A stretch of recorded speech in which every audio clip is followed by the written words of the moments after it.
Hello friends, welcome to TechSqually. I'm going to record few upcoming lectures on NumPy Python library. The reason for that, I have planned to record lectures on machine learning and AI projects, and I feel NumPy Python library is a supporting pillar of that. So it is very important to understand the fundamental of NumPy Python library. So let's start with our first lecture. What is NumPy and why NumPy? NumPy is a Python library that helps us to create n-dimensional array, and machine learning and AI projects involves a lot of data and that requires a lot of computations on their data. And NumPy Python library inbuilt methods and function help us to do that computations on those data with a better performance and less code. Here I have listed down few of the mathematical operations that we can do on those data sets. Like mathematical operations you can do a bitwise operation, you can do shape manipulations of the matrix, you can sort those data, and you can do a basic linear algebra onto NumPy array objects. You can do statistical operations on those data sets. So NumPy is not just limited to this, a lot of computations you can do with NumPy functions and methods. So before we jump into how to create NumPy array and how to use those functions, so I want to bring some interesting facts about the NumPy Python library in front of you. So the first fact is NumPy array have fixed size at creation, unlike Python list which can grow dynamically. What exactly it means? So when you create a NumPy array of size 5 and you create a Python list of size 5, what it means, if you wanna add another new element into NumPy array, so it will not allow you because the memory size has been fixed at the time of creation in NumPy array. While in Python list, so when you add a new elements, a dynamic memory is allocated to the list. But now the question comes, if your application requires to store more data and require more computations on those data, so how would you increase the size of NumPy array? So in that case, you have to create a new array with a bigger size which can hold more data, and then you copy the old NumPy array into new array and you delete the original one. So this is how you increase the NumPy array size. So when you are using a NumPy array, you should already know how much data you are going to store, so you can allocate the memory at the time of creation itself. And the next fact is, so the NumPy array are all required to be of same data type, thus will be a same size in memory. What it means, each element in a NumPy array holds the same memory, but there is an exception. NumPy array can hold the object of another NumPy array. So there it allows NumPy array to have a different size for each element. So that is one exception. That example we will see in the project when we will be using a NumPy array objects to store the data of thousands of images. So the next interesting fact, the NumPy array facilitate advanced mathematical and other type of operation or large number of data that we have already discussed. That was the main reason the NumPy Python library was created. In NumPy array, the computations are done on the compiled code.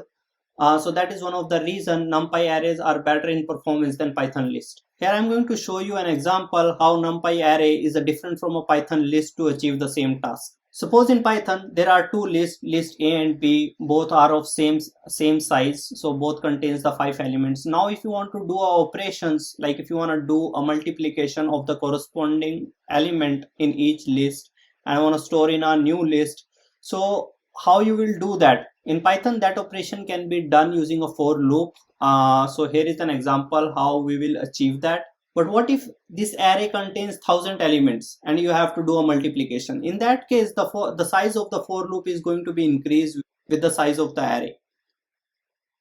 And the second challenge is, what if you have a multi-dimensional list and now you wanna multiply each corresponding element in those two lists? In Python, for that we have to do a for loop inside another for loop. So that will increase the complexity of the program, and our computation will be slow in that case. Now we'll see how the NumPy array solve these problems. To achieve the same objective, in NumPy array, we just need to write a code C is equal to A into B. A is a NumPy array object of array A and B is the NumPy array object of array B. So now it doesn't matter what is the size of array A and B and what is the dimension of array and A and B. Now we see with just one line of a code, both our challenges are solved. So in NumPy array, the operations are done on element by element by default. Unlike in Python list, we have to specify on which indexes we want to do those operations. So that overhead is already taken into the NumPy array. But make sure in NumPy array, both the arrays on which we are doing a computation should be logically allowed to perform any operation on them. Like both the arrays should have the same size or should have a same kind of class of data types to make operation possible. If we involved two arrays on which mathematical operation is not possible or not allowed, then we will get some meaningful error messages and then we can take a proactive actions on that. So it is not always mandatory the size of the two arrays should be the same, because the metric multiplications of different size is possible, mathematical possible. So when the size or shape is not same, it should be logically allowed to perform operation on those two different shapes. That will result in expandable to the shape of a larger array in such a way the results are unambiguous. So now we will talk about some basic terminologies in NumPy arrays that I will be using when I will show you a real time how to create NumPy array and how to do operations on them. Like I'll be using NumPy array object or ND array object. What it means is in NumPy, array is a class called ND array in Python library. It is also known by its alias array. Note that the NumPy array is not same as the standard Python library class array.array. The NumPy.array has a lot of other features and functions which do the same operations but in a better performance and in a better result. Like we already discussed in NumPy, we can create multi-dimensions array. The dimensions are also called accesses, so I will be using these terms interchangeably, and I'll be referring to NumPy array objects to ND array objects. So these are the attributes of NumPy array class: n-dimensional, shape, size, d-type, item size, ND array data. That I will show you what exactly it means and what kind of values these attributes hold. So now let me show you how to create NumPy array, and we will talk about those terms that I just showed you, what exactly they mean when we refer to a NumPy array. So first you need to import the NumPy Python library. So this is the syntax to import a Python library. Import NumPy as NP. So NP is an alias for the NumPy array that we will be using to create a NumPy array. So this is a line A, and we use a NumPy array object np.arrange 15.shape 3:5. So what it is going to do, it is going to create a two-dimensional array that you can see here.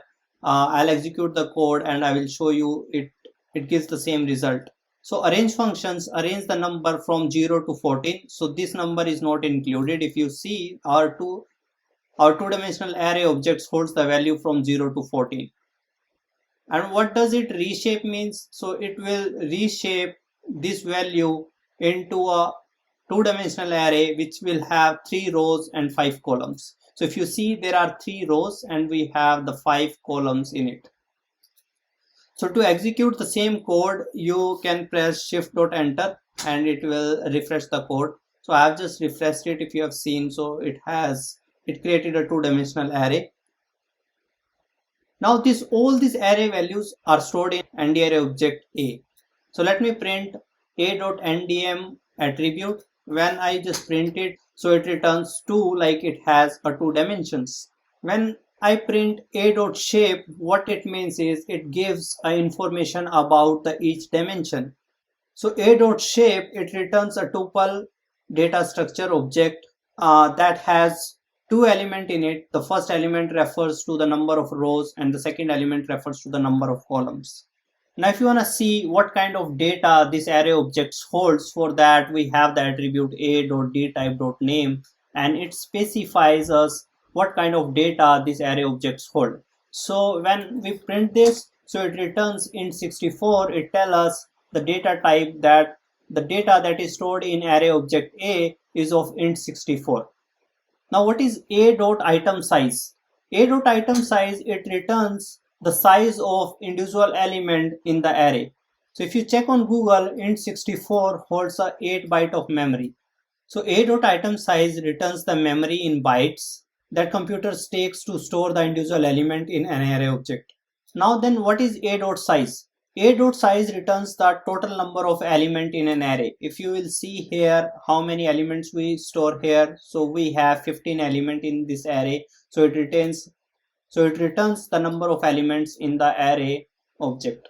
So now if you print a.data, what it returns? So it returns the buffer of the array object and it holds all the values. So we won't use this attribute much, because if you want to retrieve any value from an array object, so we use indices for that.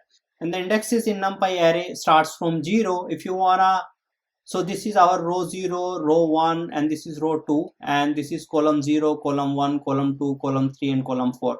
Now if you wanna retrieve the value 2 from row 0, so how you will retrieve? So you need to pass the array object, and then you need to specify from which row you want to get the element. So I want to get the element from row 0, so this is our row 0. And then I want to get the element from column 2. What is column 2? Is column 0, column 1, and column 2. So this is our column 2. So row 0 and column 2, so this is the element it is returning 2. So by using this, we can access any element from an array object. So this was all about the basic terminologies of the NumPy array. In upcoming lectures, we will see how many types we can create an array, how we will create one-dimensional array, how we create two-dimensional array, how we'll create three-dimensional array. And these parameters is going to be different for each type of n-dimensional arrays, so that we will see in upcoming lectures for how these attributes are different for different type of arrays. Like one-dimensional arrays will holds the data in a different type, second-dimensional arrays holds the data in different type, and three-dimensional array holds the data in different type. So n-dimensional arrays would hold the data for these attributes in a different type. So that's all for this lecture. Please don't forget to hit the subscribe button and click the bell icons for the latest notification. Thank you from TechSqually.